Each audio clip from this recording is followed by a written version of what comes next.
The foundation has a long-standing commitment to creativity in the arts, and that's important to underscore. And by that I mean supporting artists to create art.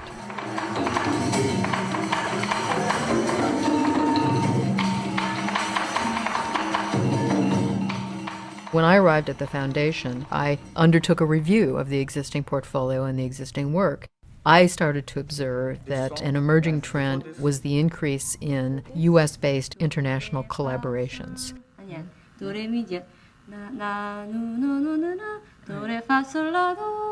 We were at a fascinating moment in which people were understanding that actually international activity takes place here in the U.S. It's just a work in progress. Perdón, ¿entiendes si hablo en inglés, si hablamos, o prefieres si hablamos en español, lo que sea? Certainly there were audiences interested in exchange with Europe, but powerful interest in audiences, among audiences interested in Latin America, in Africa, in Asia.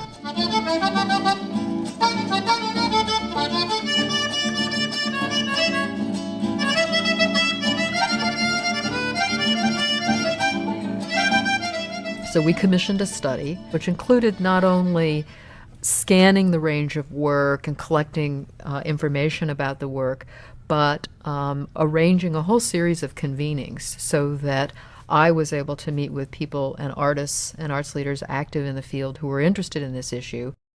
There was enormous promise around these kinds of collaborations, but there were terrific barriers, and a lot of the projects were suffering.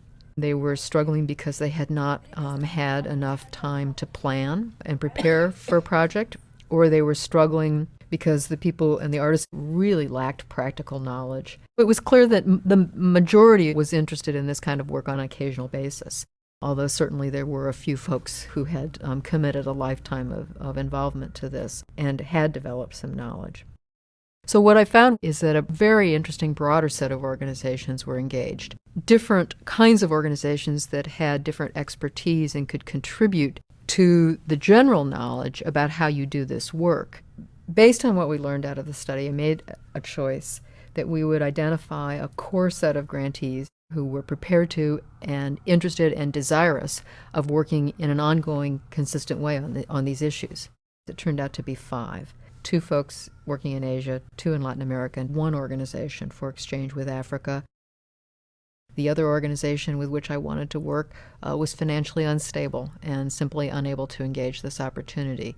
And you encounter all those kinds of things. I was very tempted to try to engage them and ask them to do this work anyway, and what I realized is that the difficulty of this work would make it impossible for them to succeed given their financial instability. There were some organizations who felt they should have been in this core set, and they weren't for various reasons. And that was a judgment call that I had to make. It wasn't saying these are the best organizations. It was saying this is a set of organizations that together as a cohort can provide the leadership and can speak in the broadest way to the field. Many organizations and many of my own colleagues wondered why we were getting the money as opposed to not some other organizations. Traditionally, for large initiatives with that size budget, grant budget being given, you go to more established organizations. And Christine didn't go that route. She decided to go with organizations that, although small, had a commitment to a particular region of the world. I did a lot of explaining around that, and I did a lot of explaining that they had been chosen as grantees not because they had wonderful programs, because they did, but because they could be part of this larger whole, and that I expected and the foundation wanted leadership from them on that basis.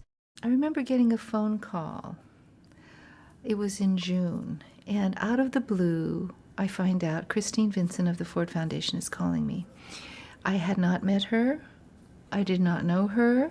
And Christine called me and explained to me that she is starting a new initiative. It sounded exactly like what I have been doing for the last 20 years.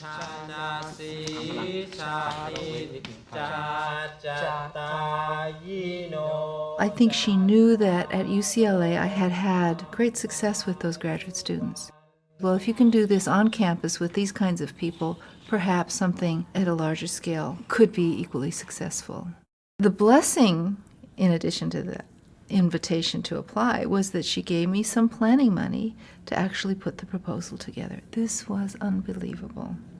And with that money, I was able to get the assistance I needed to really think through this, do some traveling, talk to some people, and actually come up with a proposal. It wasn't something that was untested. They were all natural progressions from work I had been doing before. And as a result, I kind of knew it would work. What our participation in this program has allowed us to do is really expand what we were doing in the first place. So this really allowed us to make that leap, to work in a much larger way and to network more extensively than we would have been had we not been able to participate in the program. Christine really allowed each of the grantees to determine what they thought the best mechanism would be for their own organizations. And I think it was experimental, quite frankly, to see what would be best practices that would surface out of these 5 organizations going in these different directions.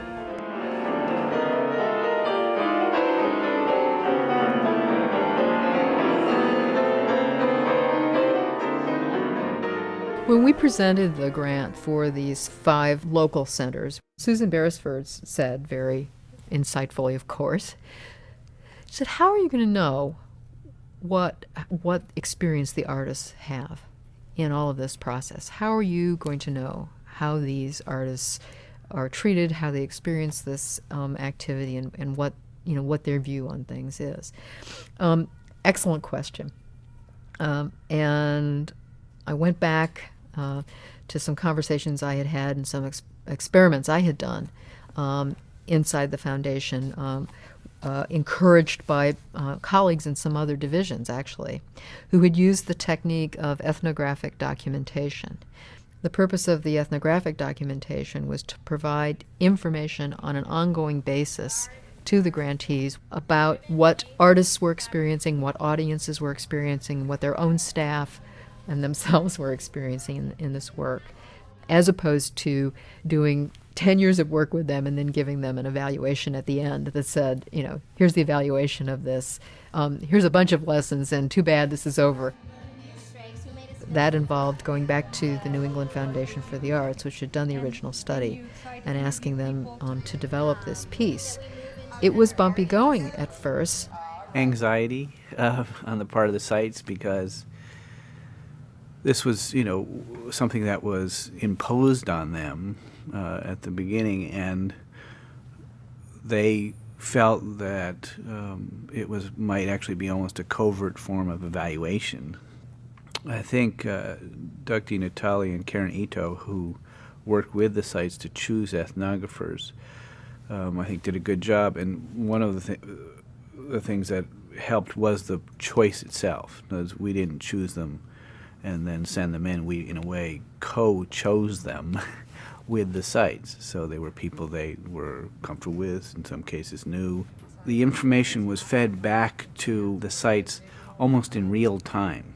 That's a big departure, and it's both where the trust comes from and also where the benefit comes from to the sites.